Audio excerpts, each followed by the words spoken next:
इनका स्वागत हम करेंगे झंडा देके।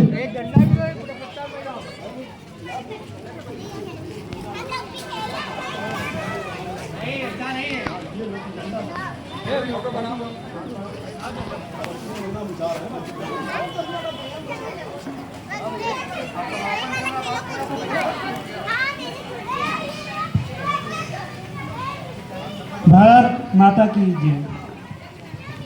आज देश के आज़ाद हुए 77 वर्ष हो चुके हैं।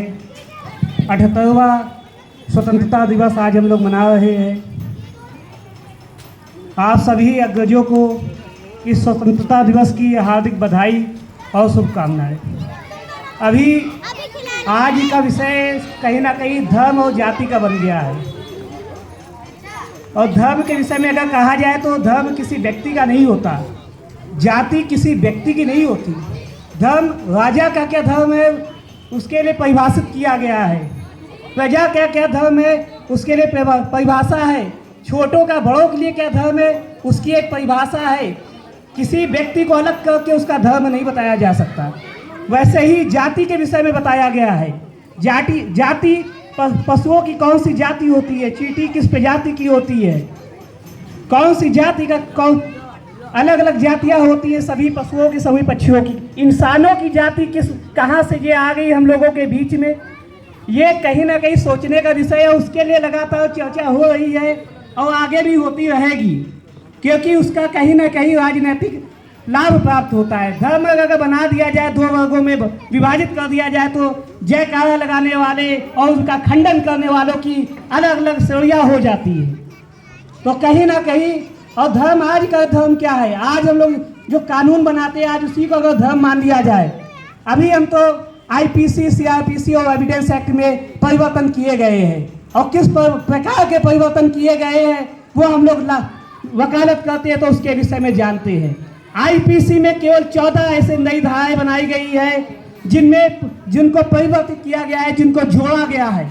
बाकी जो पहले चलती चली आई थी वही धाराएं सेम टू सेम बनाई रखी गई हैं, उसमें किसी प्रकार का परिवर्तन नहीं है।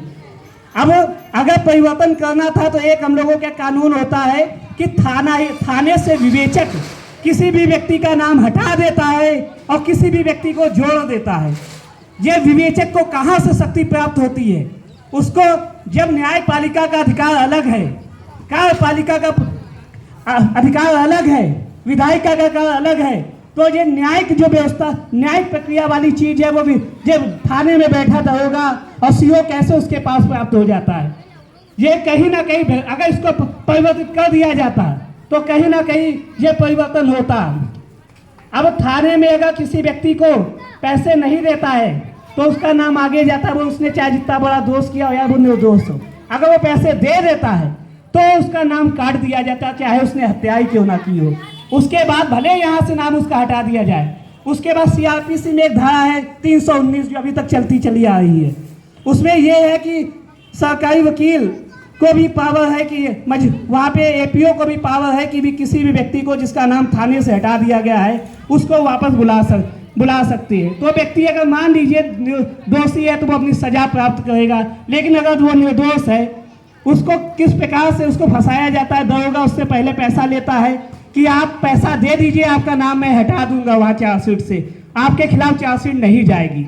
और जब न्यायालय पहुँचता है तो वहाँ पे सरकारी वकील घूस मांगता है, पैसे मांगता है कि पैसे दे दीजिए नहीं तो आपको बुला लेंगे न्यायालय में, आपको न्यायालय में कानूनी प्रक्रिया से गुजरना पड़ेगा। अगर परिवर्तन करना तो ऐसी धाराओं को परिवर्तित करते जो कहीं ना कहीं हमारे संविधान के खिलाफ भी है। दरोगा ने जो विवेचना की प्राप्त, जो उसको नाम हटाने और जोड़ने की ताकत उसके पास नहीं होनी चाहिए, या तो मजिस्ट्रेट के पास होनी चाहिए या तो किसी जज के पास होनी चाहिए, न्यायिक अधिकारी के पास होनी चाहिए। दोस्तों, बात करने के लिए तो बहुत विषय है, लेकिन कहीं ना कहीं बात हमारी धर्म और जाति पे ही टिक जाती है, क्योंकि उसका लाभ भी होता है, उसका नुकसान भी होता है। दोस्तों, इसी के साथ मैं अपनी वाणी को विराम देता हूँ। जय हिंद, भारत माता की जय।